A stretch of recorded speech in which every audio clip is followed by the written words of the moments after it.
Hello, my friend. Today I will tell you another long-forgotten legend. Close your eyes and let the magic transport you to Middle-earth. Our journey begins.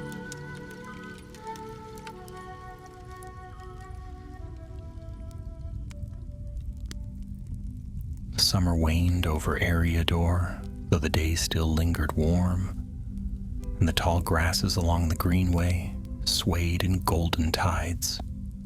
Bree folk carried on with their lives, trading, tending their fields, and gossiping over ale. To them, the world beyond the East Gate was distant and unthreatening. Few gave thought to shadows creeping in the north, nor to voices carried on the wind at dusk. But the rangers of the north were watchful, as always, for they knew that peace was a brittle thing and seldom lasted in Middle-earth. Halbarad, captain among the Dunedain, rode south with 4 of his kin along the old north-south road.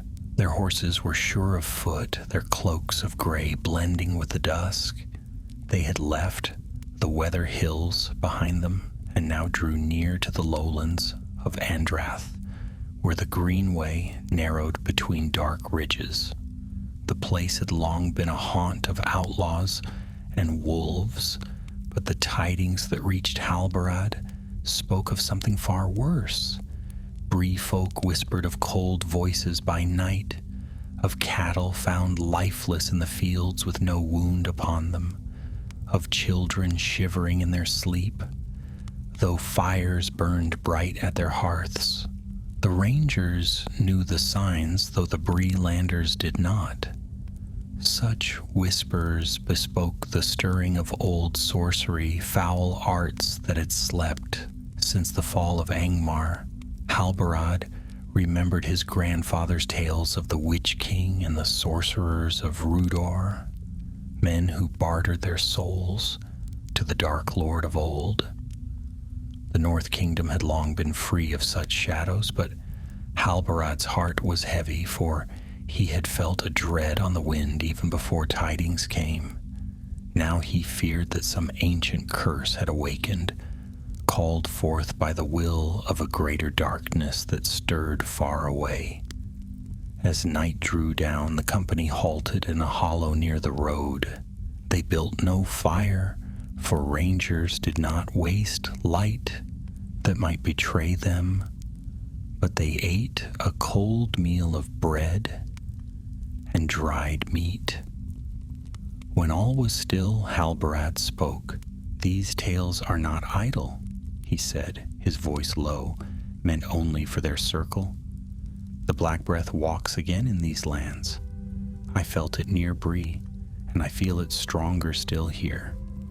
Some fell thing stirs beneath Andrath, I deem it, and if we do not root it out, the shadow will spread into the villages. Bree may be lost, and worse, the Shire will be laid bare to foes that watch from afar." The others nodded grimly. Arviel, youngest among them, frowned. "But what stirs it now? The Witch King is gone, driven into the south long ago. What hand rouses the dead of Angmar?" Halbarad's gaze was hard. "That is what we must learn. Yet mark this, the Witch King was never wholly vanquished. He fled, but his servants, his spells, and his malice linger. I fear he returns. The stirrings here may be but his herald." The night deepened. The stars shone pale through thin clouds, and the wind rose, sighing in the grass. Then came a sound, soft but clear to their trained ears, a whisper like the breath of one unseen drifting over the hollow. The rangers sprang up, hands to hilts, eyes sweeping the dark. The horses snorted and stamped, uneasy. The whisper grew, many voices tangled, speaking in an older tongue, harsh and cruel, the speech of Angmar's sorcerers. Arviel's face blanched, for the words gnawed at the heart. The air grew chill, and a sickness settled on them, heavy and foul. One of the horses reared, nearly breaking its tether. Halbarad drew his sword, its Númenórean steel gleaming faintly in starlight. "It comes from the North Ridge," he said. "To me, we go together quick and silent." They climbed the ridge, swords drawn, bows at the ready. At the crest, they saw the source. Below lay a barrow, long forgotten, half buried in grass and stone. Yet a dim light leaked from cracks in the earth, pale and ghostly. Shapes moved there, drifting like mist. The voices rose louder, weaving a chant. "A tomb of Rudor," murmured Callion, oldest of them. "I know the mark upon that stone. Here was laid one of their war sorcerers, a thrall of the Witch King." Halbarad's hand tightened on his hilt. "Then it is no wonder the land is cursed. That wretch's bones lie restless, stirred by dark will. We must end this." But even as he spoke, the chanting broke, and silence fell. Then, clear and dreadful, came a shriek that pierced their ears and froze their blood, a cry not born of man but of wraith. The very air shuddered. Horses whinnied in terror, tugging at their reins far below. The rangers exchanged grim looks. That cry they knew. It was the call of a ring wraith.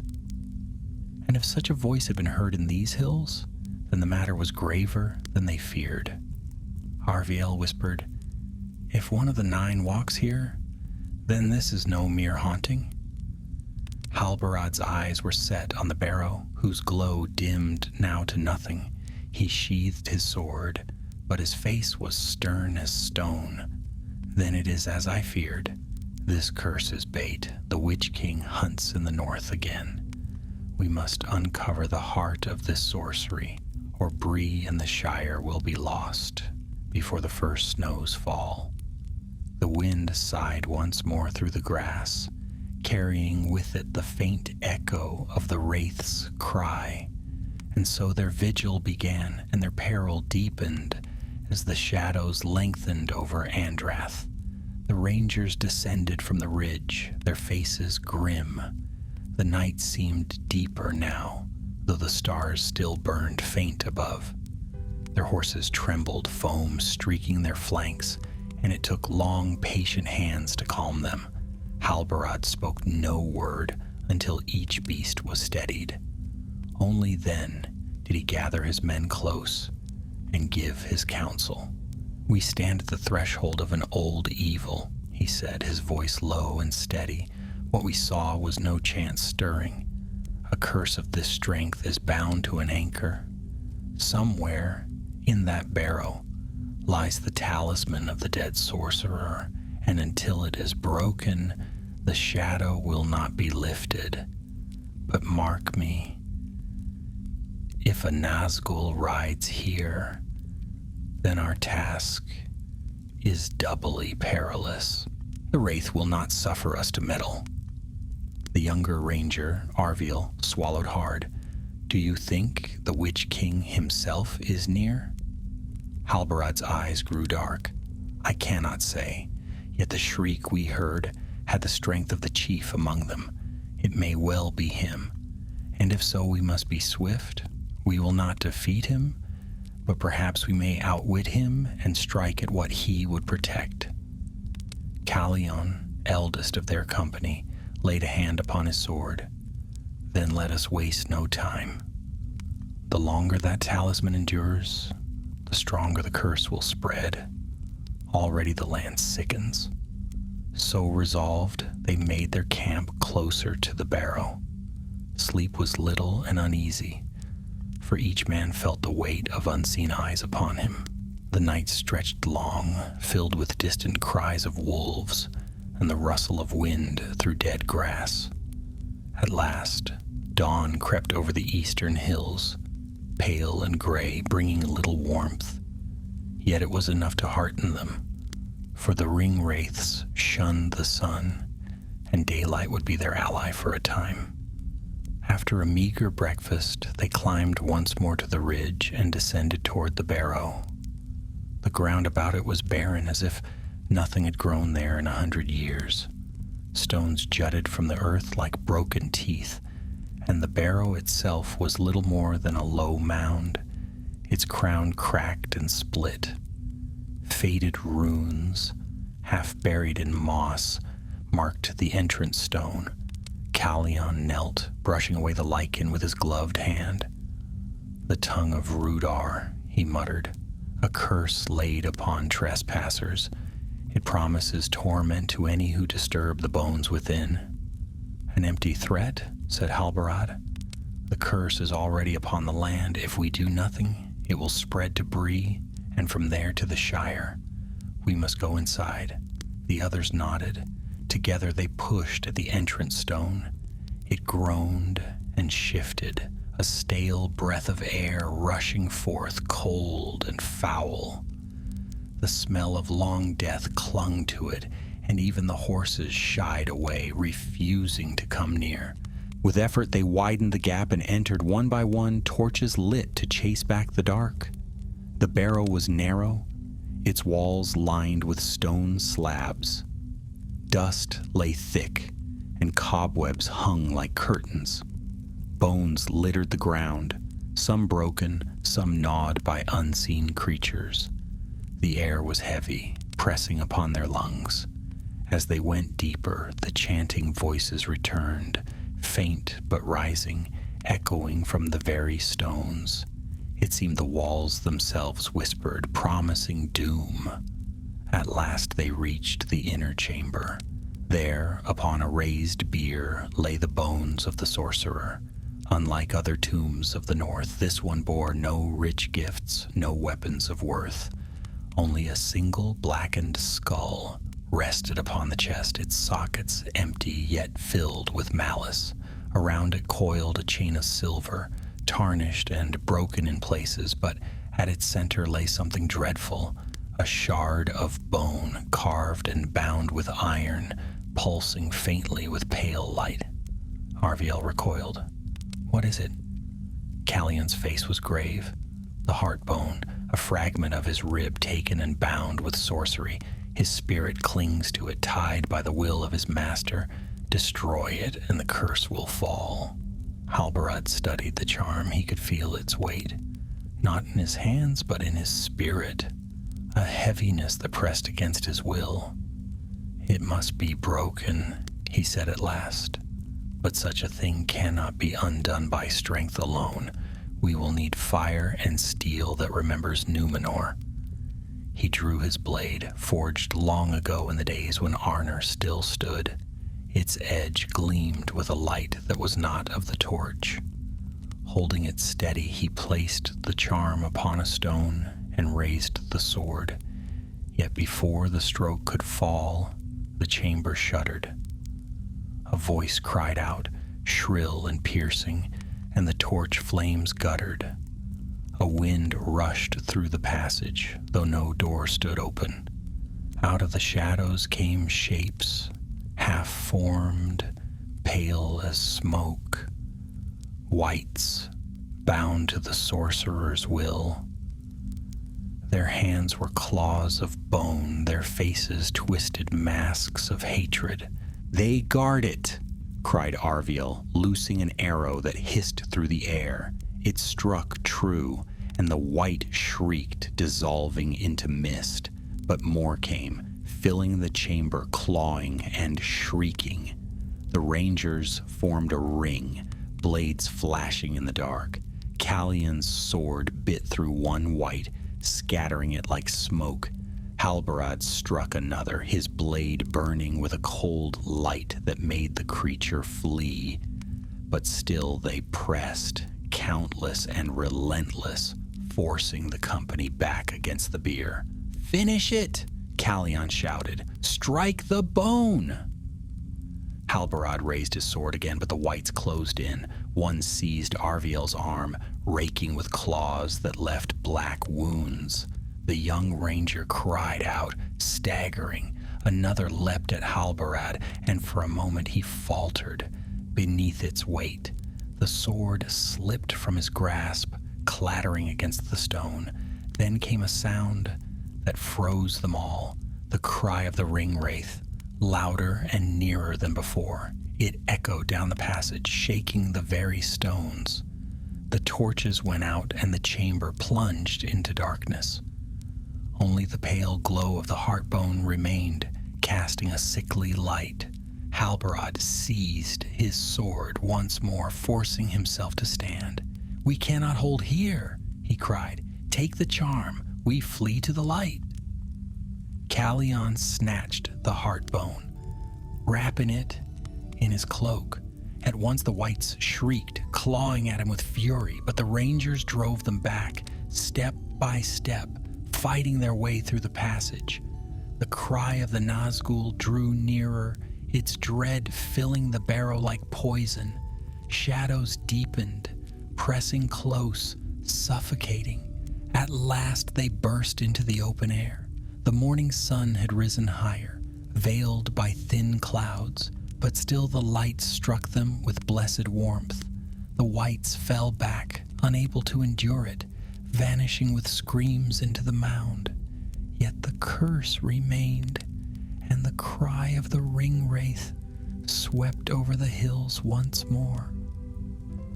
Halbarad turned to his men, his face pale but resolute.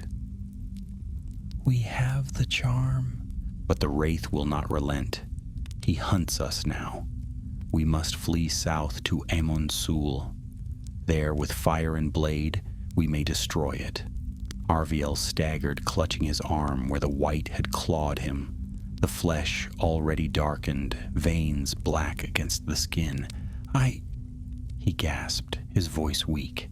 "It burns." Halbarad gripped his shoulder. "Hold fast. You will endure. We will not leave you to the shadow." But in his heart, Halbarad knew the truth. The young ranger had been touched by Morgul sorcery, and unless the charm was destroyed swiftly, the curse would claim him. And all the while, across the barren ridges, the cry of the Nazgûl rose again, nearer now, echoing through the hollow lands. The barrow lay behind them, silent once more, but the shadow of it clung to their hearts. The rangers hastened southward, driving their horses along the old greenway. The road, cracked and overgrown with weeds, seemed to stretch forever before them, winding through low hills where the wind howled mournfully. Halbarad rode at the front, his gray cloak streaming behind him, but his thoughts were dark. In Callion's satchel lay the wrapped heartbone, still pulsing faintly through the cloth, as though it lived. And behind them, somewhere among the ridges, rode the unseen hunter, the Nazgûl. The morning passed slowly, each hour stretched thin by the sense of pursuit. None of the men spoke, save to warn of rough ground or guide the horses. Every now and again, Arviel groaned, clutching his arm where the black wounds festered. His skin had grown pale, and beads of sweat gleamed upon his brow despite the cool wind. Halbarad looked back often, fear tightening in his chest. He had seen such wounds before. Unless they destroyed the charm soon, Arviel's strength would fail entirely. At midday, they stopped by a stream that trickled through the grass. The men watered their horses and filled their flasks. Callion knelt by Arviel, binding his arm with clean cloths soaked in cold water, though it did little to ease the boy's pain. "How long can he last?" one of the others asked quietly. Callion shook his head. "I cannot say. The poison of the wights is not like any mortal sickness. It gnaws at the spirit, not only the flesh. His strength ebbs quickly." Arviel opened his eyes and gave a faint smile, though his lips were pale. "Do not waste your pity on me. I will endure as long as I must. Only do not let me become one of them. Swear it." Halbarad crouched beside him, resting a hand on his shoulder. "You are Dunedain of the North. You will not fall so easily, but I swear, by my blood, that you will not be abandoned to the shadow. Hold fast, Arviel. We are not beaten yet. Arviel nodded, closing his eyes once more. The company pressed on, riding hard through the afternoon. Hills gave way to rolling downs, and the greenway ran straight and true toward the distant Weather Hills. Yet the sense of pursuit grew heavier with each passing mile. Once, as the sun sank westward, they heard it, the cry of the Nazgûl, faint but terrible, carried on the wind. Horses whinnied and shied, and one nearly threw its rider before Halbarad calmed it with sharp words. "He draws nearer," Callion said grimly. "He hunts us by the scent of fear."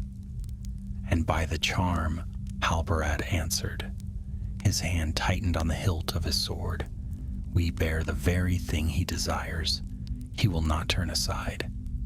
That night they dared not stop in any village, for the folk of Breeland must not learn of this peril. Instead they camped upon the open downs, setting no fire.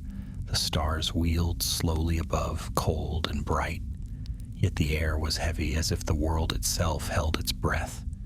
Every rustle of grass, every distant howl of wolf set their nerves on edge. Halbarad took the first watch.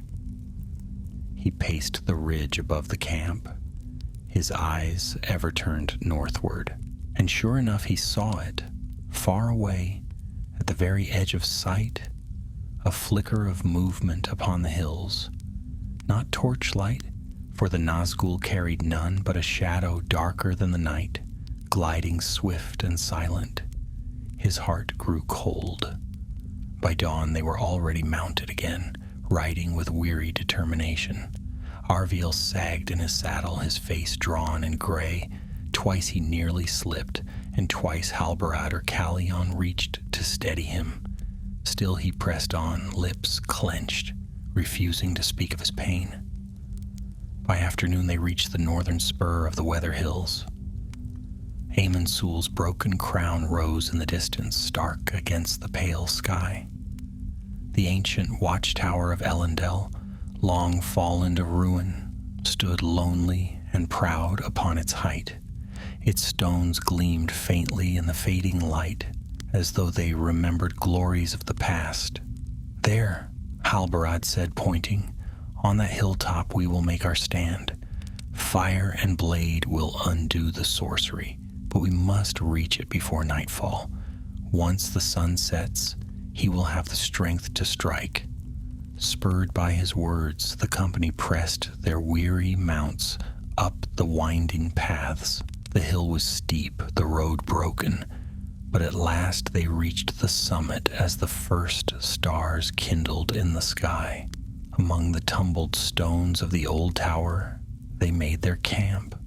Halbarad set Callion to gathering wood from the scrub that clung to the slopes, while the others kept watch. The wind rose, keening through the ruins, and the sky grew heavy with cloud. Thunder muttered far away. When at last the fire was lit, they placed the heart-bone upon a flat stone. Its pale glow pulsed stronger now, as if it knew what awaited it.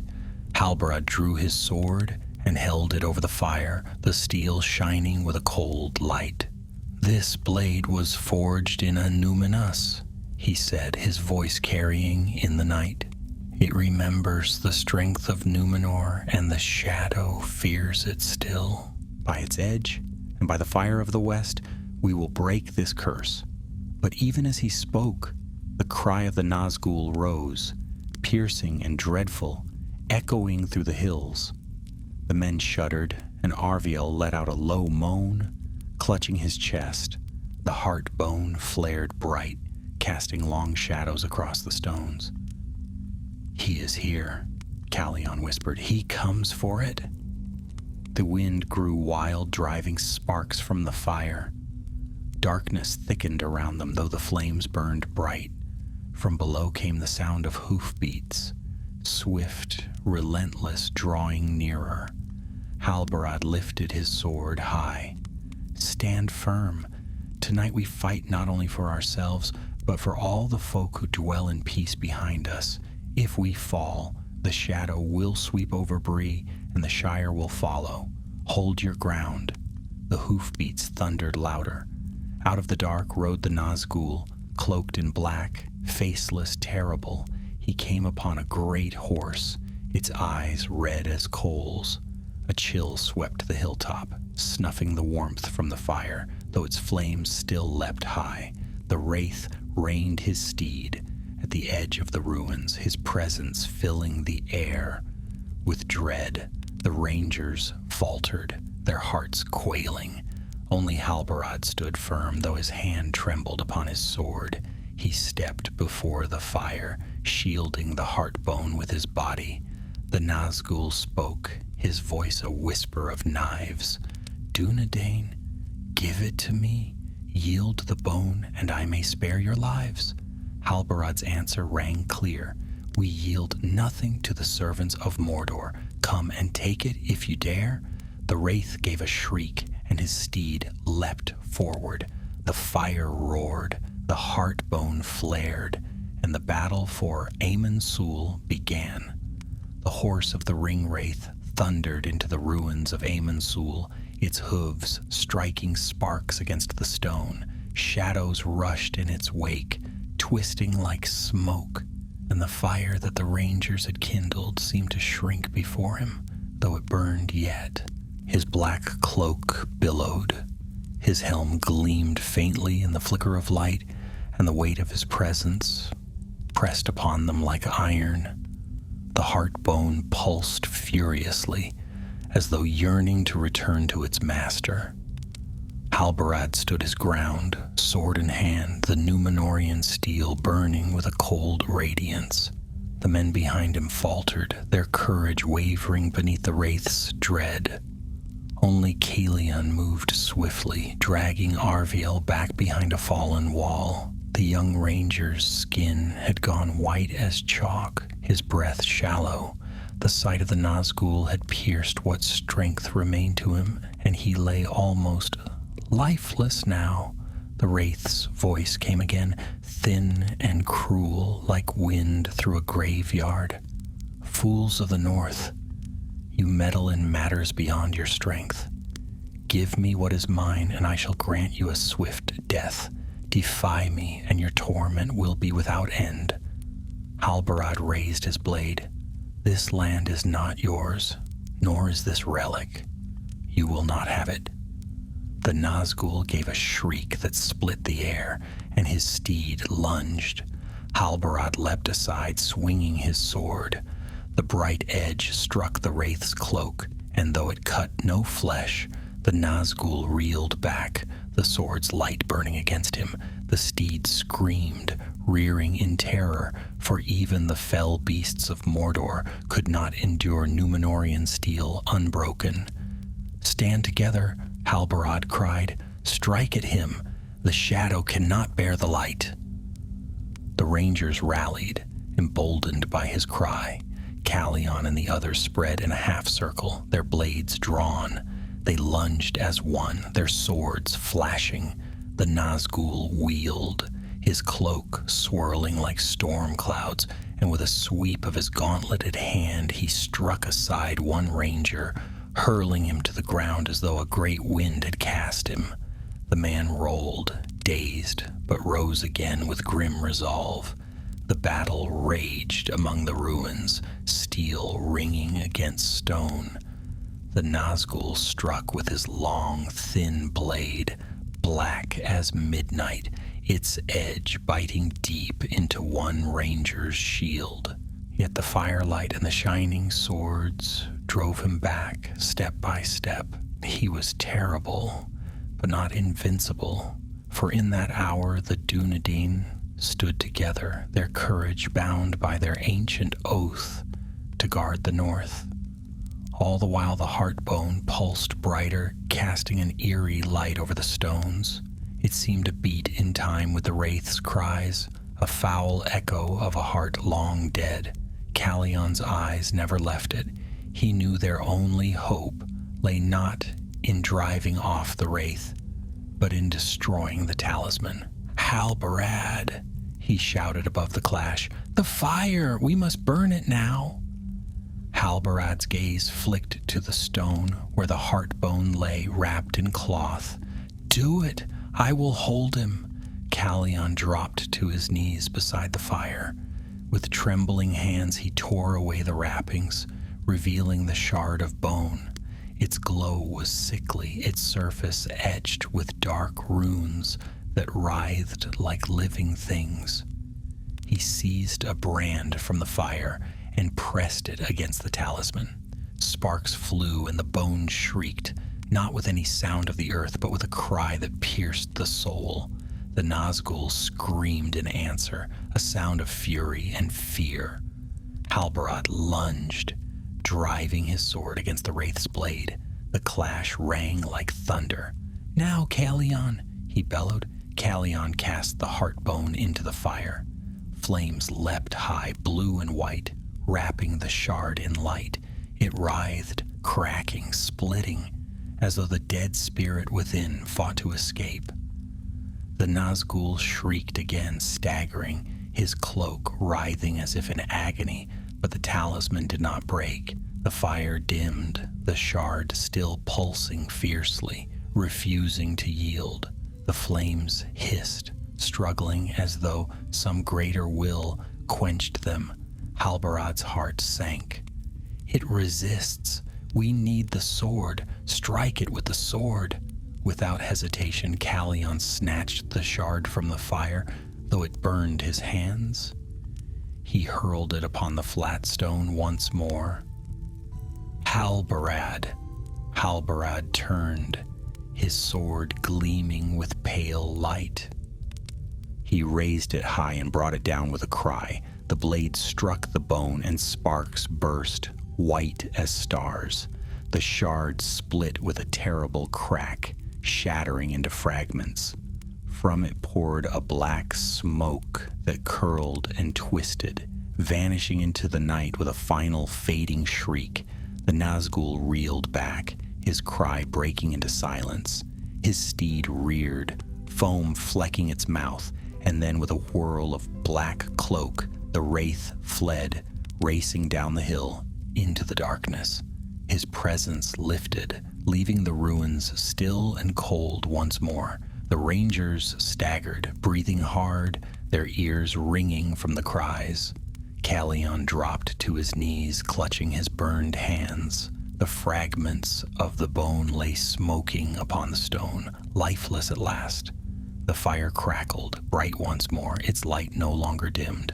Halbarad lowered his sword, his face pale but resolute. "It is done. The curse is broken." A groan drew his gaze. Arviel lay upon the ground, his eyes fluttering open. The blackness had faded from his wounds, though his strength was weak. "Is it over?" he whispered. Halbarad knelt beside him, clasping his hand. "For now, yes, you are safe." But even as he spoke, he knew the truth. Though the sorcerer's talisman was destroyed, their peril was not ended. The Nazgûl had fled, but not in defeat, only in retreat. He'd gauged their strength, learned their watch, and would carry that knowledge south to his master. The Shire lay in peril still. As the night deepened, the rangers sat among the ruins, tending wounds and gathering what little comfort they could. The fire burned steady, but each man felt the weight of what had passed. They had won a small victory, but the shadow of Mordor loomed larger than ever. Halbarad sat apart, gazing into the dark where the wraith had fled. He clenched his sword, feeling the burden of leadership heavy upon him. Their fight was far from over. The Nine were abroad, and the world was shifting toward war. Yet he also knew this. So long as the Dunedain drew breath, they would not yield the north without struggle. The ruins of Ambience stood silent around them, ancient stones remembering battles long past. And now they had witnessed another, one that would be spoken of only in whispers. For such was the way of the Rangers, fighting in shadow, unknown and unthanked. But the fate of many now turned upon their deeds. The first light of dawn touched the eastern sky. The men rose wearily, their cloaks heavy with dew. They mounted their horses once more, turning southward. Behind them lay the shattered talisman, its fragments lifeless. Ahead lay new perils, unseen but certain. And somewhere upon the road to the Shire, the Witch King himself rode, carrying tidings of what he had learned. Morning came to the Weather Hills with a gray, uncertain light. Clouds dragged across the sky, torn by the restless wind. The ruins of Amon-Sul stood stark against the dawn, their broken stones casting long shadows down the slopes. The rangers stirred slowly, weary from battle, yet alive. For that alone they gave thanks. Arviel sat propped against a wall, his face pale, but his eyes clearer than they had been in many days. The black poison of the White's claws seemed to have faded since the talisman's destruction. His arm still ached, but he could breathe without the heaviness that had plagued him before. Callion bent over him, changing his bandages with careful hands. "You'll mend," the elder ranger said gruffly. A strong lad, though reckless. Arviel gave a faint smile. "Reckless enough to follow you into a cursed barrow? I should have stayed in Bree, guarding sheep." "You would have gone mad with boredom in a week," Callion muttered, but his eyes softened. Halbarad stood nearby, gazing down the southern road. His cloak was drawn tight against the wind, his sword at his side. Though his face was calm, his thoughts were restless. He knew well enough that the battle of the night before had not been a true victory. They had broken the sorcerer's curse, yes, and scattered the white spirits that plagued Andrath. But the Nazgûl had achieved what he came for. He had tested their strength, learned their watches, and confirmed that the Dunedain were stretched thin across Eriador. Now the wraiths would turn their hunt elsewhere, southward toward the Shire. Halbarad felt the weight of it pressing upon him like a stone. When the company had eaten a meager breakfast, they gathered their gear and prepared to leave the ruins. Halbarad addressed them plainly. "Brothers, we have won a small fight, but not the war. The Witch King rides for the Shire. That much I believe. We must return swiftly to our posts along the Greenway and at Sarn Ford. Every hour counts now." One of the younger rangers frowned. "Do we not pursue him? Should we not track him down while he is alone?" Halbarad shook his head. "Alone, he is still death to any who face him. Even if all of us stood against him, we could not slay him. That is not given to us. Our task is to guard, to delay, to warn. We are the shield that stands between the shadow and those who cannot fight for themselves. Do not forget it." There was no more argument. Each man knew the truth of it, so they mounted their horses once more and rode down from Amon-Sul, the wind keening through the broken stones as if lamenting their departure. The journey south was hard. Rain swept in from the west, drenching them through cloak and mail. The Greenway became a ribbon of mud, and the horses labored with each step. Yet the rangers pressed on, tireless, for they felt the shadow moving ahead of them, and they would not let it slip too far from sight. On the second night, as they camped beneath a stand of twisted oaks, Halbarad called Callion aside. They walked a little way from the fire, speaking in low voices. "What you did with the talisman," Halbarad said, "it saved us all. Had it endured, Arviel would be gone, and the curse would have spread unchecked. Yet I fear what price you paid." Callion flexed his hands, the skin raw and blistered where the bone had burned him. "Pain fades, The memory will not. That thing was alive in a way no dead thing should be. I felt it clawing at me as if it would drag me into the dark. If this is but a fragment of the Witch King's sorcery, what hope have we when he comes in full? Halbarad's jaw tightened. We hold until others can act. There are still powers in Middle-earth greater than his. Perhaps in the south, perhaps among the wise, some will find the strength to oppose him outright. Until then, we are the first line, and often the last. Callian gave a slow nod. Then may the stars guard us, for I think the storm is nearer than we guessed. That night, Halbarad dreamed of a great shadow sweeping across the land. He saw Bree consumed by darkness, its gates torn down, its people scattered.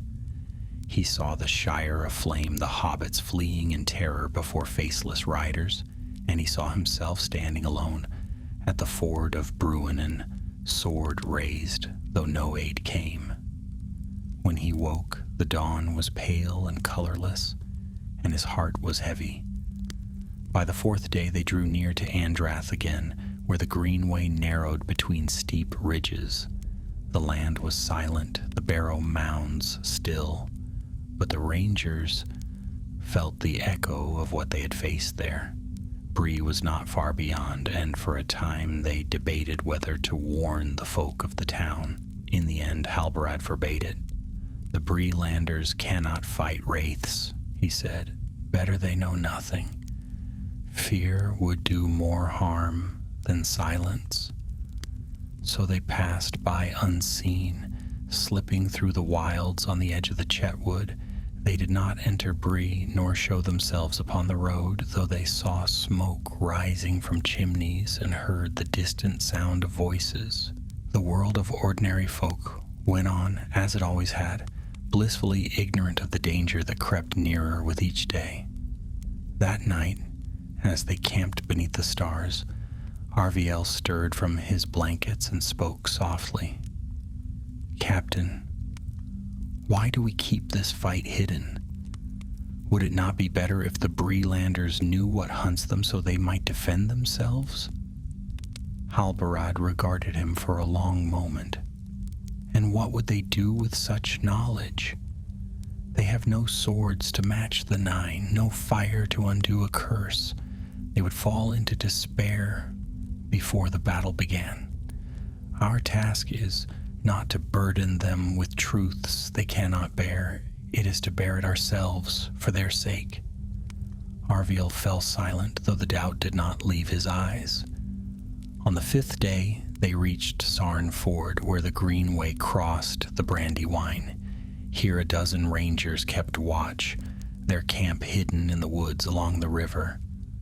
The sentries hailed Halbarad with quiet relief, for tidings had reached them of dark riders on the road. When the company entered the camp, they found their kin grave and weary. The leader at Sarn Ford, a broad-shouldered ranger named Darren, greeted Halbarad. "You come with heavy news, I see it in your face. Speak, that we may know what shadow moves in the north." Halbarad told them all, of the barrow in Andrath, of the talisman they had destroyed, of the Nazgûl that had hunted them.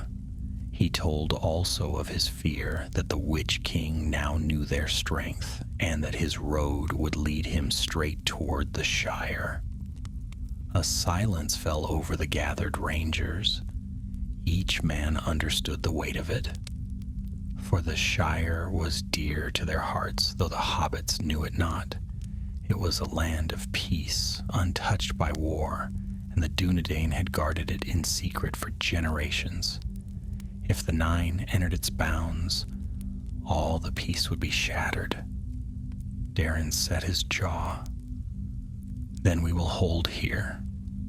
If they come, we will bar the ford and drive them back." Halbarad clasped his arm. "We will hold as long as we may, but be ready. If the 9 press their full strength, we may not prevail. That night, the rangers kept double watch upon the river. The moon rose pale above the trees, casting silver light upon the water. The wind whispered in the branches, and more than one man thought he heard voices in the night, though none could say for certain. And far to the south, upon the road through the wild lands of Eriador, the Witch King himself rode in silence, his mind fixed upon the Shire.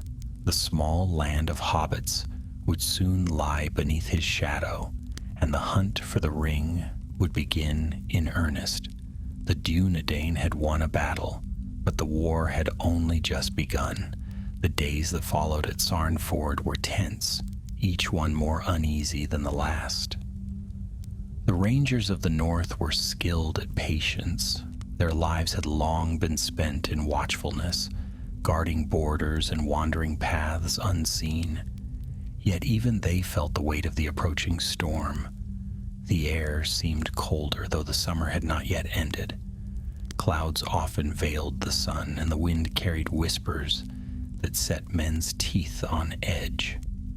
Halbarad and Darren, leaders of the company, made their rounds ceaselessly. By day they studied the river, its wide waters running dark beneath the willows. By night they kept counsel beneath the stars, speaking in low tones of what might soon come. Arviel, though still weakened, refused to be left idle. He stood watch when he could, bow in hand, his wounded arm bound tightly. Callion scolded him for his stubbornness, but the youth only smiled faintly. "They'll not find me lying down when the wraiths come," he said. "If I must fall, let it be on my feet." The other rangers murmured in approval. Though young, Arviel's courage was plain, and it lifted their hearts. For a time there was no sign of the enemy. Days stretched into nights, nights into days, and the river flowed on untroubled. Some dared hope that the Nazgûl had turned aside, seeking other roads. But Halbarad felt no comfort. He knew too well that silence was the cloak of the Nine. When they struck, it would be sudden and with dreadful purpose. Then came the night of the black moon. Clouds smothered the sky, and not a star shone. The rangers kept double watch. Torches set along the riverbank, though the light was meager against such darkness. The air was still, heavy with dread, as if the world itself held its breath. Halbarad stood upon the ford, the waters lapping cold about his boots. He peered into the dark beyond, and his hand tightened upon his sword. Callion came to stand beside him, his voice hushed. "You feel it too," he said. Halbarad nodded. "They are near. I cannot see them, but I feel their gaze, like ice upon the skin." No sooner had he spoken than a cry rang out from the trees. One of the watchmen came running, breathless, his eyes wide with fear. "Riders!" he gasped. "Black riders upon the road." The rangers leapt to their posts. Arrows were set to strings, swords drawn. The men formed a line along the ford, their cloaks streaming in the wind. Halbarad raised his blade, his voice strong. "Stand fast. Tonight we bar the shadow from the Shire." Then they came. Out of the dark rode the Nazgûl, a company of 9, their horses black as night, their cloaks billowing. No sound of hoofbeats heralded them, no jingle of harness, only silence deeper than death until they reached the riverbank. Then they halted, their presence pressing upon the world like a crushing weight. The foremost rider, tall and terrible, raised his gauntleted hand, though no face could be seen beneath his hood. All knew him for the Witch King of Angmar. His voice came like a whisper of knives. "Dunedain," he said, "you stand in my path. Yield, and your deaths shall be swift. Resist, and you shall join the whites in torment." Halbarad stepped forward, sword gleaming with pale light. This land is under our guard. You will not pass." The Witch King laughed, a sound like iron grinding. "You are few. I am many. Stand if you wish, but your watch ends tonight." With that, he spurred his steed, and the Nazgûl charged. The rangers loosed their arrows. Shafts flew swift, but they glanced from the wraiths' cloaks as though striking stone. Horses screamed but did not falter. The 9 plunged into the river, water foaming about their legs. The rangers met them with steel, their swords shining with the light of ancient Numenor. The clash was terrible. Shadow and steel met upon the ford, and the cries of men and horses rang out. One ranger fell, struck down by the Witch King's black blade, his body swept away by the current. Another staggered, clutching his chest as the black breath overcame him. Yet still the Dunedain held, their line unbroken. Halbarad fought at the center, his sword flashing. He struck at the Witch King himself, their blades meeting with a sound like thunder. The chill of the wraith's weapon numbed his arm, but he pressed on, driving him back step by step. Around him his kinsmen fought with desperate courage, shouting cries to hearten one another. Kalian, wielding a great bow, loosed arrow after arrow, aiming not at the cloaks, but at the steeds. 2 of the fell horses fell, pierced through the eyes, and their riders tumbled into the river with shrieks of rage. The rangers pressed forward, seizing the moment, and for a time it seemed they might hold. But the 9 were relentless. For each horse slain, another pressed on. For each blow struck, the wraiths returned too. The Witch King's power grew with the night, and the rangers were weary, their strength stretched thin. Arviel, standing at the flank, loosed his arrows until none remained. Then he drew his sword, his wounded arm trembling, and leapt into the fray. He struck down a wraith steed, dragging its rider into the current. The creature clawed at him, its shadowed hand searing his flesh, but he drove his blade through the empty cloak, forcing it back. "Back, you fiend!" he shouted, though his voice shook. The other rangers cheered, their spirits lifted by his courage. But the Witch King turned his gaze upon Arviel, and a dread silence fell. The young ranger staggered, his sword slipping from his grasp as the weight of that gaze crushed him. Halbarad saw and cried out, driving forward with desperate strength. He clashed with the Witch King again, blade against blade, forcing him away from Arviel. "You face me, not him," Halbarad roared. The Witch King hissed. "Then you shall fall first." Their blades locked, light against darkness, and the water churned about them. For a heartbeat, the world seemed to hold its breath. Then the Witch King struck with a force that sent Halbarad reeling, his sword nearly torn from his hand. He staggered, barely keeping his footing in the rushing current. "Captain!" Calion cried, loosing another arrow at the wraith's steed. The beast screamed and fell, thrashing in the water. The Witch King leapt clear, landing upon the stones with terrible grace. He raised his black blade once more, advancing. The rangers rallied, forming a ring around Halbarad. Their swords gleamed. Their voices rose in defiance. Together they pressed forward, driving the 9 back step by step. The Witch King snarled, his voice a promise of doom. "You delay me, Dunedain, but you cannot stop me. The ring is near, and I will have it. Your deaths are but the beginning."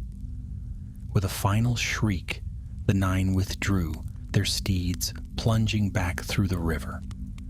The Witch King lingered a moment longer, his gaze fixed upon Halbarad. Then he too vanished into the dark, leaving only silence and the stench of fear. The rangers stood panting, their swords dripping with water. They had held the ford, but at a terrible cost. 3 of their number lay dead, 2 more gravely wounded.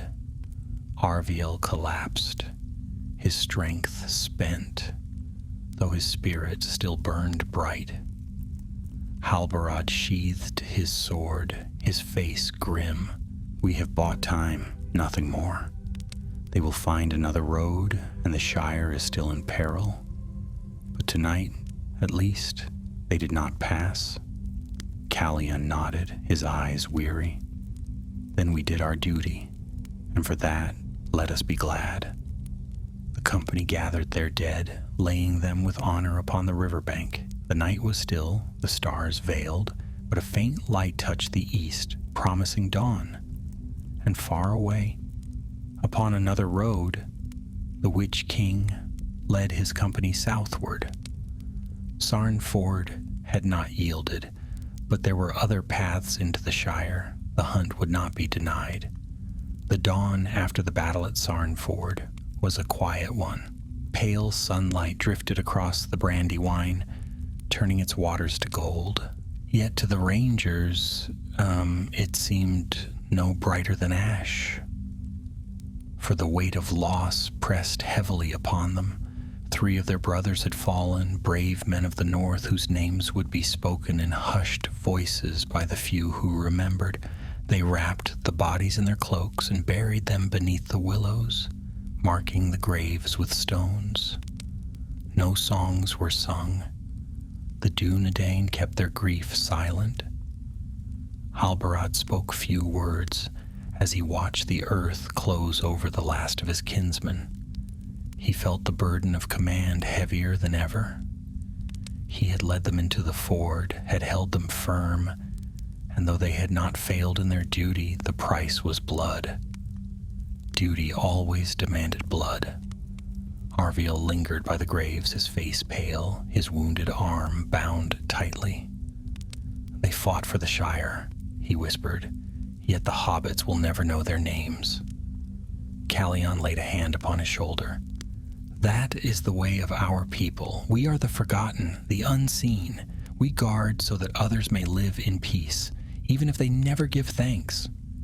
Arviel's eyes burned, though his voice was steady.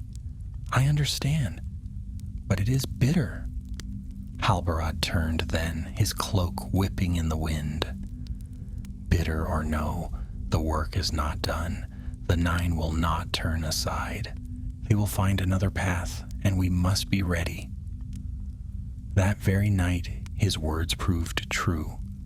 A scout returned, breathless to the camp, his face drawn with dread. They've gone east, he said. I tracked their horses through the downs. They've left the greenway and ride through the wilds. They mean to cross the river, above the ford where no watch stands. Halbarad's jaw tightened. So they do. They have learned caution. We cannot follow with speed enough to bar them there. Then what hope remains? Another ranger asked. Halbarad's eyes were grim. Hope remains in this. We still know the Shire better than they. Every hedge, every lane, every hidden road. We have walked them all. We may not stop the 9 from entering, but we can delay them, harry them, and give warning where it must be given. So they set out once more, riding hard along the eastward tracks. The Brandywine wound behind them, and the gentle hills of the Shire lay before them, though still many leagues away. The land grew quieter, softer, as they drew near to Hobbit country. The air smelled of earth and apple blossom, and smoke from cottage chimneys drifted lazily skyward. It was a place of peace, untouched by the world's turmoil, yet peace hung by a thread. The rangers did not enter the villages. Cloaked and silent, they passed unseen along hedgerows and through woods. Hobbits went about their business unaware, tending fields, smoking pipes, and gossiping at doorways.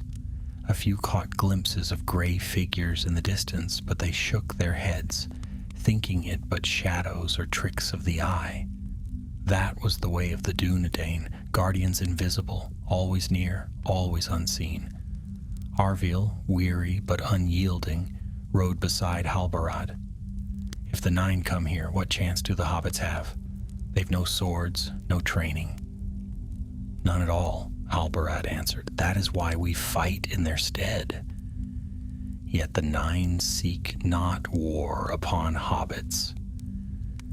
They hunt for something, for someone, and that is a greater peril still. Callion frowned. Do you truly believe the ring is here, in the Shire? Halbarad's face was set like stone. The shadow would not stir so mightily for naught. The ring has been sought for long years. If the Nine ride now, it is because their master has at last learned where it lies. And if so, then this land, fair and green though it seems, may soon be ground for a war greater than these folk can dream. The days passed swiftly, and with them came tidings dark and troubling. Scouts brought word of riders seen at twilight, black shadows slipping along back lanes. Farmers found their dogs dead at their gates, their cattle restless and fearful. A chill lingered in the air. Even when the sun was bright, the Nine had entered the Shire. Halbarad gathered his company in secret glades, where no hobbit would wander. There they spoke in urgent whispers, making plans. We cannot face them head on, he said.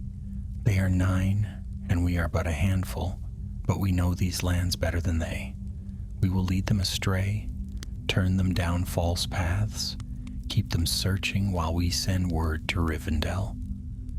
If the wise are warned, there may yet be hope. So began the secret war in the Shire. By night the rangers moved unseen, scattering false tracks, spreading rumors in the ears of passing traders, guiding the Nazgûl toward empty lanes while hobbits slept safe in their beds. Time and again the black riders drew near to some village or farm, and time and again they were turned aside by a whisper, a sudden sound, or a shadow in the trees. The hobbits never knew, but danger brushed close at their doors. Yet it was a desperate game, and Halbarad knew it could not last. The 9 were cunning. Already they had split their company, some riding west toward Hobbiton, others eastward along the Brandywine.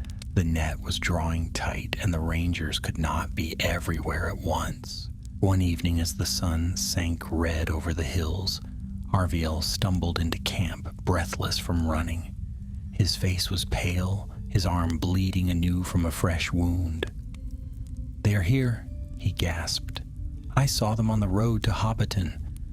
They questioned a farmer, asking after a name, Baggins. "They seek a Baggins of the Shire." The name fell like a stone among them. Halbarad's heart quickened. He had heard that name before in whispers among the wise. A hobbit, Bilbo Baggins, who had once carried a strange and perilous ring. If the 9 sought that name, then the truth was plain. The ring was indeed in the Shire. Without delay, Halbarad gathered his men. "We ride to Hobbiton. We must find this Baggins before they do." But even as they mounted, a cry rose from the dark, thin, piercing, dreadful. The Nazgûl were near, too near. The rangers froze, listening. The cry came again, closer this time, echoing across the quiet fields. Dogs barked, doors slammed, hobbits peered out of windows in fright. The night of shadows had begun. Halbarad spurred his horse. "Ride! If the 9 reach him first, all is lost." They galloped across the lanes, their cloaks streaming, the hoofbeats of their horses muffled on the grassy turf. Behind them the wraith cries rang nearer and nearer. Lights flickered in hobbit holes as folk peered out in confusion. But the rangers did not stop. They rode for Hobbiton, for Baggins, for the last hope of the North. And in the dark fields behind, the Witch King smiled unseen, for the hunt was closing in, and the prize lay within his grasp. The night air of the Shire was heavy with mist. It curled low along the hedgerows, rising in thin veils that turned every lane into a tunnel of shadow. The smell of damp earth and cut hay lingered in the fields, yet even these homely scents seemed tainted by unease. For all across Hobbiton and its neighboring villages, dogs barked without cause, shutters slammed tight, and hobbits whispered uneasily in their snug burrows. Few could say what troubled them, only that the night felt wrong. Halbarad and his rangers rode swiftly, their cloaks billowing, their horses' hooves muffled upon the soft turf. They followed the winding lanes toward Hobbiton, though never upon the main roads. Instead, they slipped along field paths and narrow trails that only long guardianship had taught them. Their faces were set with urgency, for the cries of the Nazgûl rang faintly in the distance, echoing across the hills. The nine were abroad in force, and every hour grew more perilous. Callian rode at Halbarad's side, bow slung across his back. "Do you think the nine know exactly where to look?" "Not yet," Halbarad answered grimly, "but they are closing the net. If Arviel's report is true, then the name Baggins is already upon their tongues. That means they have learned much. If we cannot delay them longer, they will find him soon enough." Arviel, pale but determined, rode just behind. His wounded arm pained him still, yet he clutched his reins tightly, refusing to falter.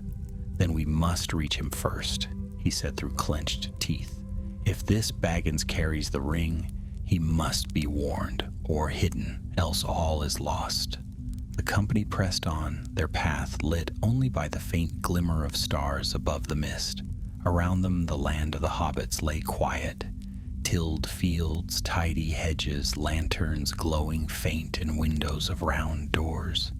It seemed so peaceful, so untroubled, that it pained the rangers' hearts to know what shadow stalked these gentle folk.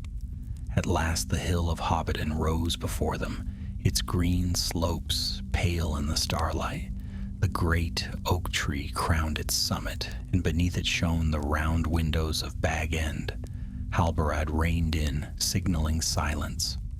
"There," he said, "that is the house of Baggins. We must not approach openly. The hobbit must not see armed men at his door in the night. It would bring more fear than comfort. But we can watch, unseen, and be ready if the nine come." So they dismounted, leading their horses into the shadow of the hedgerows. With the stealth of long practice, they crept up the slope, spreading out in a circle about the hill. Each man found a place of concealment, among the roots of the oak, behind the garden walls, within the shadows of the hedges. Their eyes never left the lane that wound up to Bag End. The hours dragged slow. The mist thickened, wrapping the world in silence. Once the door of Bag End opened and a figure stepped out, a hobbit cloaked against the chill, pipe in hand. He gazed at the night, frowning as if he too felt the unease. The rangers held their breath, watching. Halbarad guessed this was Frodo Baggins, though the stories he had heard spoke more often of Bilbo, the Elder. The hobbit lingered only a moment before returning inside, closing the door softly behind him. The light in the window glowed faint, then was dimmed. Bag End slept. It was then that the first cry came, sharp and piercing, shattering the night. The rangers tensed. Out of the mist on the lower road came a rider, black-cloaked, his steed silent as shadow. He halted at the gate, head turning slowly, as though sniffing the air, Arviel's hand went to his sword, but Halbarad raised a warning hand. "Not yet," he mouthed. The Nazgûl dismounted, moving with a dreadful grace. He glided to the gate of Bag End and leaned upon it, his hood bent low. The silence was suffocating. Even the crickets stilled. Then, in a voice thin and cruel, he whispered, "Baggins, Baggins." Inside the house, no answer came. The wraith lingered a moment longer, then turned back. Another cry rang out from the fields, and the rider mounted, vanishing into the mist. The rangers exhaled as one. They had been but a hair's breadth from combat, yet had remained unseen. Halbarad's face was grim. "They know his name," he whispered. "It will not be long before they return in force. We must ensure Baggins leaves before they come again." Callion frowned. "And how do we do that? Without revealing ourselves?" Halbarad thought quickly. "We cannot speak to him openly, but perhaps we can drive him to seek counsel elsewhere. Make him uneasy enough to seek Gandalf or some other aid. That would serve." And so the rangers devised their silent guardianship. For several nights they kept watch over Bag End, unseen in the hedges, while the nine prowled nearer. They scattered false tracks, led the riders astray into the woods, and once even drew them into the marshes by setting torches to lure them. Each night was a battle of shadows, fought without recognition or thanks. Yet the Nazgûl were cunning. On the third night, 2 riders came together, circling the hill from different sides. One drew near the garden gate again, while the other crept upon the far lane. Halbarad gave a silent signal, and arrows flew from the hedges. One shaft struck the steed of the nearer wraith, and it shrieked, rearing. The rider turned swiftly, his gaze piercing the night, and for an instant Halbarad felt the full weight of the black breath fall upon him. His limbs trembled, his vision darkened, but he held firm, forcing his hand to knock another arrow. The Nazgûl hissed, wheeled his mount, and withdrew into the mist. The second vanished with him, their cries fading, but their retreat was no victory, only a pause. The rangers knew they would return, more relentless each time. Arviel slumped against the wall, pale and trembling. "We cannot keep them at bay forever. Sooner or later, they will come in force." Halbarad looked toward the dark windows of Bag End, where Frodo Baggins still slept, unaware of the fate hanging over him. "Then all we can do is hold them long enough. If fortune favors us, Gandalf will come. If not, then we must stand in his stead, though it cost us all." The mist thickened once more, veiling the hill, and in the distance, faint but dreadful, the cries of the nine rose again. The nights around Hobbiton grew darker, though the moon was bright and the stars burned clear. The shadows of the nine seemed to drink the light from the sky, so that the lanes of the Shire felt dim even under a full moon. Frodo Baggins went about his quiet life within Bag End, locking his doors at night without knowing why his heart felt uneasy. To him it was only a creeping sense of change, though he did not yet understand its cause. But Halbarad and his rangers knew. They kept watch every night, hidden in hedgerows and among the slopes of the hill. Few men had ever walked so often and so silently around Hobbiton, yet none of its folk noticed. Hobbits were slow to see what was not meant for their eyes, and the rangers wished it so. Their task was to guard unseen, not to disturb. On the fourth night, Halbarad returned from a scouting round to find Callion crouched beneath the oak tree above Bag End. His bow was drawn, an arrow already nocked, though the night lay still. "What do you see?" Halbarad whispered. Calion did not take his eyes from the lane. 2 riders again. One circles by the bywater road, the other waits on the lane. They are hunting him, Captain, patient as wolves. Halbarad's heart tightened. He knelt, peering through the mist. Sure enough, a black figure stood at the edge of the lane, motionless upon its horse. Another shadow moved faintly further off, a twin shade in the distance. They wait for him to come to them, Calion murmured. But what if he does? What if he answers their call? Halbarad's hand gripped the hilt of his sword. Then we must prevent it, whatever the cost. The shadow by the lane stirred. It dismounted, gliding silently toward the gate of Bag End. Halbarad tensed, ready to strike, but then a light appeared. One of the round windows glowed faintly. Inside, a hobbit stirred. The wraith bent low, whispering in a voice like rustling leaves. Baggins, Baggins. Halbarad held his breath.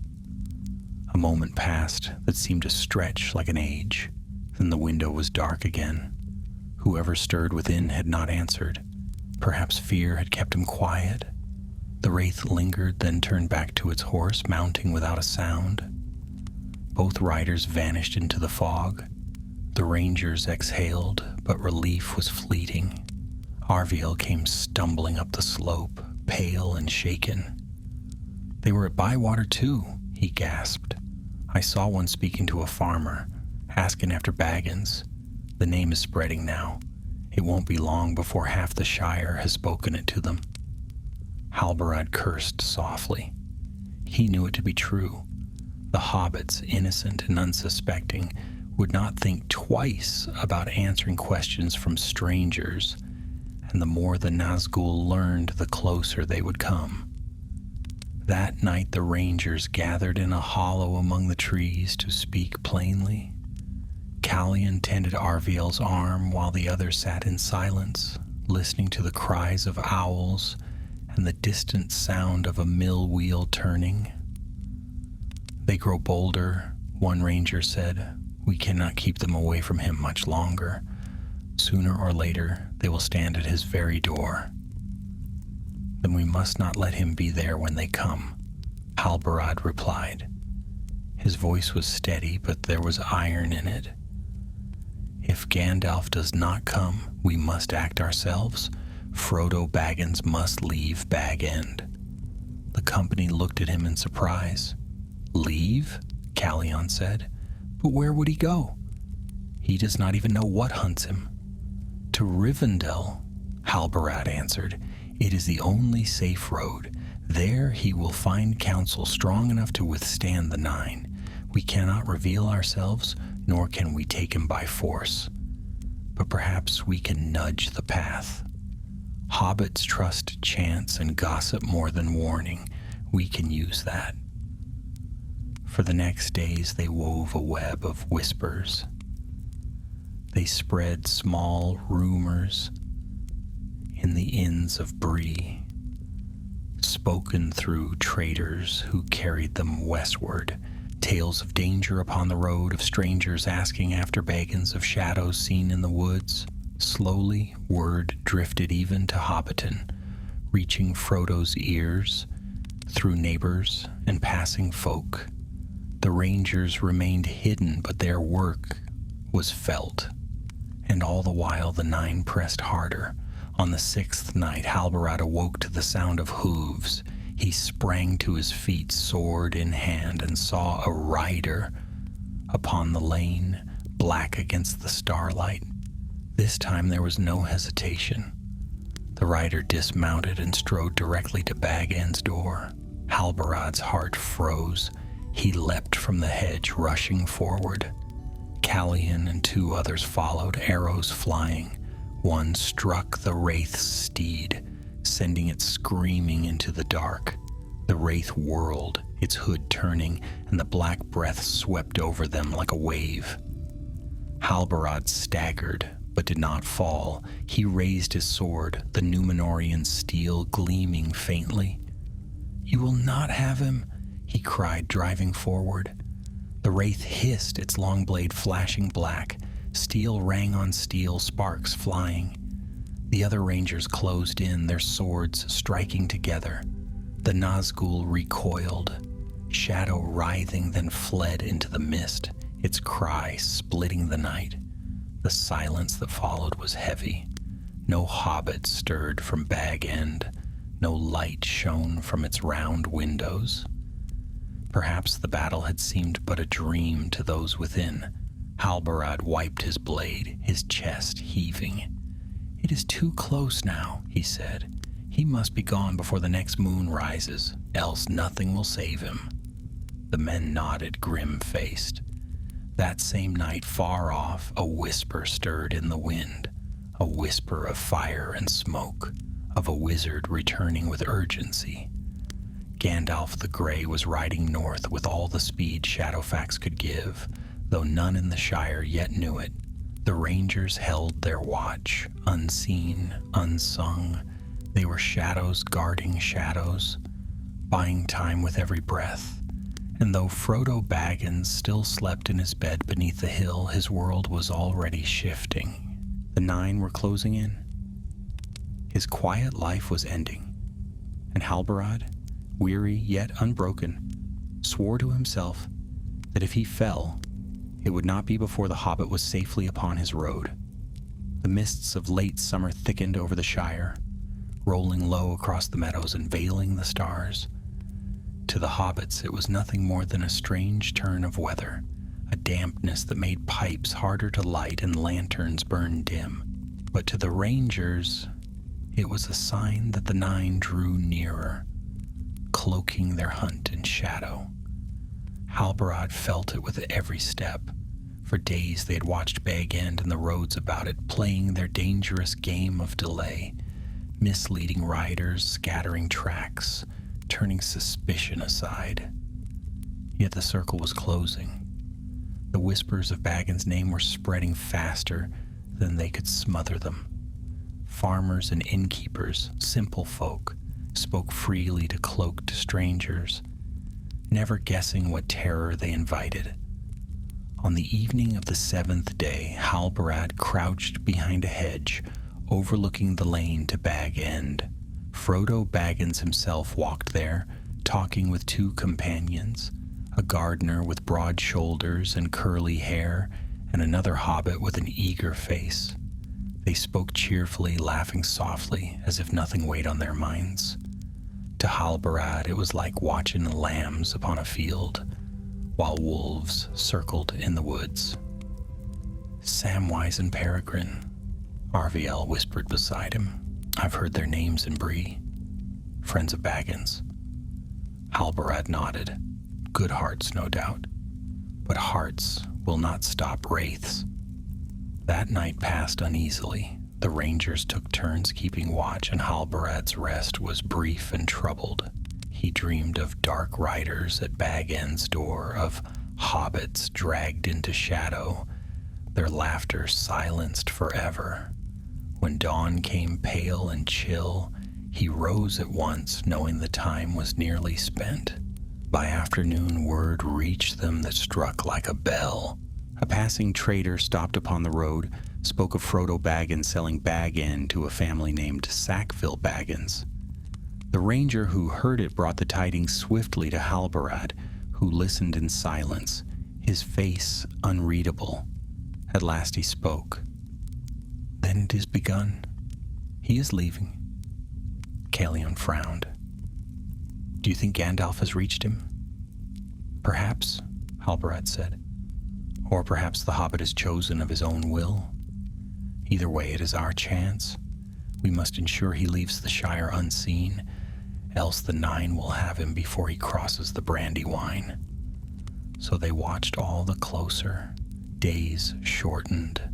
Hobbits whispered of Frodo's strange behavior, of his sudden plan to move to Crick Hollow near Buckland. The Nazgûl were restless, their riders seen more often upon the lanes, whispering at doors, pressing folk for news. The rangers harried them still, yet the strain was showing. Arviel grew pale and gaunt, his old wound burning again under the wraith's presence. Even Kalian, steadfast as stone, admitted the men could not keep the hunt at bay much longer. Then, one night beneath a new moon, the shadow fell full upon Hobbiton. It began with a cry, long, thin, dreadful, carried across the fields. The hobbits of the hill woke shivering, though none dared look outside. The rangers rose at once, blades drawn, for they knew that voice. The 9 had come. From the west and south they rode, black cloaks streaming, their steeds pounding silent across the turf. They swept upon the hill like a storm. Halbarad's men sprang from their hiding places, arrows loosed, swords flashing. "Hold them," Halbarad cried. "Hold them until he is away." The clash was terrible. 2 wraiths galloped up the lane, striking at the garden gate of Bag End, but Calion and another ranger leapt before them, driving their swords against the horses' heads. One beast fell, shrieking, casting its rider into the hedge. The wraith rose, shadow writhing, and struck back with a black blade, forcing the men to scatter. Arviel, though weak, loosed arrow after arrow, his aim unerring. Twice he struck steeds, sending them tumbling. Yet with each fell beast that fell, another pressed forward. The 9 seemed endless, their dread filling the night. Halbarad fought at the gate itself, his sword gleaming with pale fire. He struck a wraith's blade aside and drove his steel deep into the shadowed cloak, forcing it back. The hiss that followed was like steam from a boiling cauldron, and the air grew bitter cold. But the gate still stood, the door behind it still shut. "Go!" Halbarad shouted into the night, though Frodo could not hear him. "Go now while we hold them." As if in answer, the door of Bag End opened, and 3 hobbits slipped into the night with packs upon their backs. Frodo, Sam, and Pippin hurried down the garden path, unseen by the wraiths who pressed upon the gate. Another hobbit, Merry, though the rangers did not yet know him, waited in the shadows below. Together they slipped eastward, vanishing into the fields. Halbarad caught the glimpse and felt fierce relief. Frodo was away. Their watch had not been in vain, but the battle raged still. The Witch King himself had not yet shown, but Halbarad felt his presence drawing near, a weight upon his chest, a shadow behind every shadow. One by one the rangers faltered. A man was struck down by the black breath, collapsing without a sound. Another was hurled against the stone wall, his sword flying from his grasp. At last the Witch King came. He rode up the lane upon a black steed, taller than the rest, his cloak flowing like storm clouds. His cry split the air, and even the stoutest ranger quailed.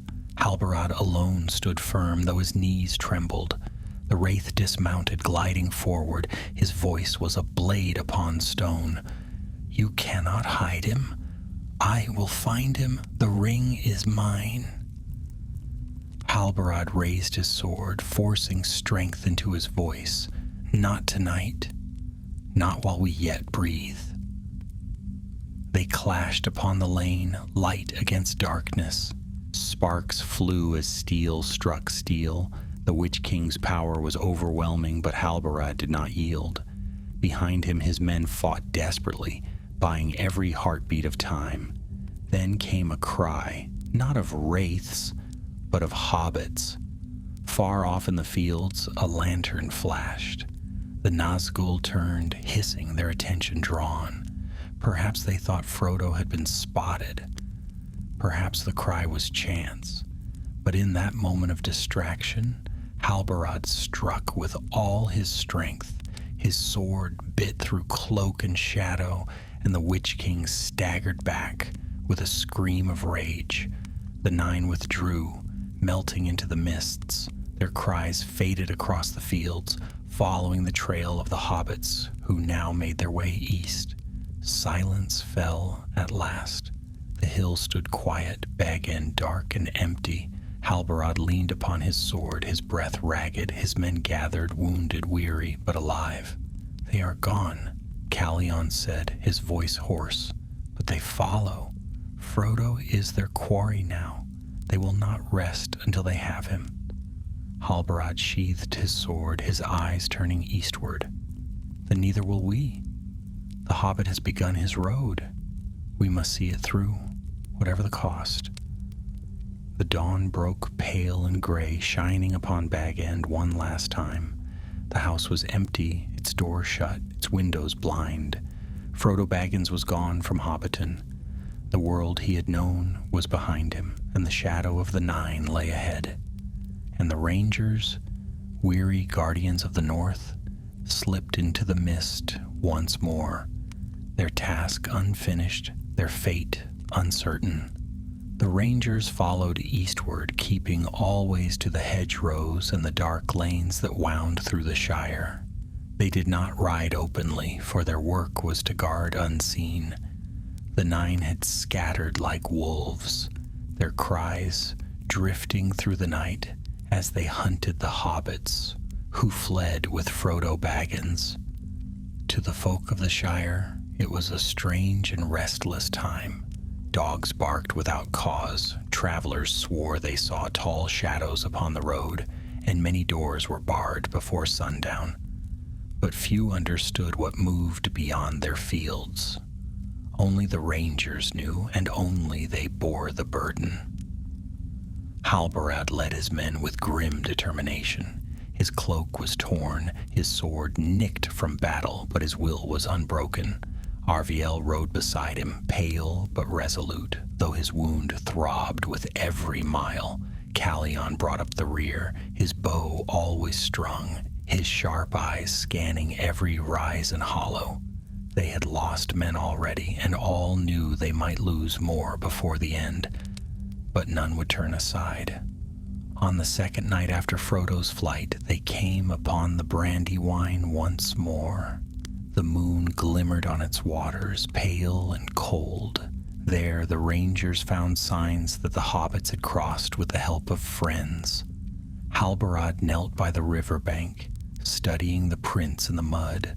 "They are swift for their kind," he murmured, "and luck is with them, for the riders have not yet found their trail. But luck runs thin when the Nine are abroad. We must push them farther east, toward Bree, before the wraiths close the noose." So the Rangers shadowed the hobbits from afar, unseen protectors guiding their road. When dark shapes moved upon the lanes, the Rangers loosed arrows to turn them aside. When whispers spread of Baggins in strange voices, the Rangers misled the speakers, pointing them to wrong doors and empty barns. Their war was one of silence and shadows, each heartbeat of delay a victory. Yet the Nine pressed harder. On the third night, as the hobbits neared Buckland, the Witch King himself came to the river, his cry splitting the sky. The black breath swept over the land, and even the Rangers faltered. Arviel collapsed, his wound searing with renewed pain. Calion dragged him to safety, while Halbarad and two others loosed arrows at the dark shape upon the bank. The Witch King turned his gaze upon them, and for a moment Halbarad felt his spirit tremble as though crushed beneath a mountain. Only by sheer will did he tear his eyes away and rally his men. "Not here," he shouted. "Fall back. We cannot match him on open ground." They fled into the trees, the wraith's cries pursuing them. Yet the hobbits slipped unseen into Buckland, safe for that night. The next days blurred into a grim struggle. The Rangers fought skirmishes in the shadows, clashing with the Nine upon lonely lanes, striking their steeds with arrows. drawing them off with false trails. Twice Halbarad's sword clashed directly with a wraith's blade, and twice he barely escaped with his life. One of his men fell and was never found. Another lay pale and still, overcome by the black breath, until the company carried him away into hiding. Still they endured, still they delayed, and through it all the hobbits pressed on, unaware of the battle fought around them. At last came the night upon the east road when Frodo and his companions drew near to Bree. There the rangers gathered in secret, speaking swiftly. "He must reach the prancing pony," Halbarad said. "If Gandalf is not there, then perhaps chance will bring another ally to him. But if the 9 catch him first, all is lost. We will hold them here at the hedge beyond the road. It may cost us dearly, but it will buy him the time he needs." So they set their ambush. Beneath the dark hedges they crouched, swords ready, bows strung. The night was silent save for the chirping of crickets. Then faint but dreadful came the sound of hooves. Shadows moved upon the road, 3 riders cloaked in black. They advanced slowly, sniffing the air, their whispers chilling the blood. Halbarad raised his hand. "Now!" Arrows flew, 2 steeds screamed and fell, their riders cast down. The rangers leapt from the hedge, blades flashing. Steel rang on steel, sparks flying in the night. The wraiths hissed, striking back with their long knives, but the rangers pressed them fiercely, driving them from the road. One rider staggered beneath Halbarad's sword, his cloak torn, his cry piercing the dark. Another faltered before Calion's arrows, retreating into the fields. For a moment it seemed the rangers might prevail. Then a 4th rider came, tall and terrible, his cry freezing the marrow of their bones. The Witch King himself rode upon them, his black blade raised. The rangers faltered. One fell, another staggered back. Arviel, though pale as death, leapt forward, driving his sword into the Witch King's steed. The beast shrieked and fell, crushing him beneath its weight. "Arviel," Calion cried, rushing to him. But the Witch King rose unharmed, striding forward like a storm. His gaze fell upon Halbarad, and the air itself seemed to shudder. "Dunedain," he hissed, "your watch ends here. You cannot save him. The ring will be mine." Halbarad raised his sword, its Númenórean steel gleaming faintly. "Not tonight," he answered. They clashed, light against shadow. The Witch King's strength was overwhelming, his blade black with sorcery. Halbarad staggered, driven back step by step, yet he did not yield. He struck again and again, forcing the wraith to give ground. Behind him, Calion dragged Arviel from beneath the fallen steed. Though the young ranger's breath was failing, the battle raged until the cries of the 9 rose from the fields beyond. More riders came, and the rangers knew they could not hold. Halbarad gave a final shout, striking one last blow that sent sparks flying. Then he called, "Fall back! To Bree! Our task is done!" The rangers fled into the night, the wraiths' cries pursuing them. But the road was clear, Frodo and his companions, slipping along the east road with weary feet, passed safely into Bree, and came at last to the prancing pony. There their fate would change forever. Though the hobbits did not yet know it, the rangers gathered in the wilds beyond, battered and grieving. Arviel lay pale, his life ebbing, but he smiled faintly as Halbarad knelt beside him. "Did we hold them?" he whispered. Halbarad clasped his hand. "Aye, lad, we held them. Frodo is safe." Arviel's eyes closed and his spirit passed with the dawn. The men laid him to rest beneath a cairn of stones, singing no song for the Dunedain kept their grief in silence. When all was done, Halbarad stood gazing eastward. He knew the road would only grow darker. The Nine still hunted, and war would soon consume all the lands. Yet for that moment in that place, they had done their duty. They had kept the Shire safe, had bought time for the one who bore the greatest burden. "The curse is broken," he said softly, remembering the dead sorcerer of Andrath, the talisman they had destroyed, and all the blood that had followed. But the greater shadow is yet to come. Calion came to his side, weary but unbowed. "Then we will stand again when it comes. That is our way." Halbarad nodded. Together they turned from the cairn and walked into the wilds, gray cloaks blending with the dawn. Their names would not be sung, their deeds not remembered by those they saved, but the Dunedain needed no thanks. Their oath was to guard, unseen and unsung, until the end. And so the tale of the curse of the dead sorcerer came to its close, not with triumph, but with duty fulfilled, and with shadows still looming. For the Witch King had not been defeated, only delayed. Yet in that delay lay hope, the hope of the Shire, the hope of Middle-earth, and the hope of the small hobbit who would carry the ring into greater peril than any yet dreamed.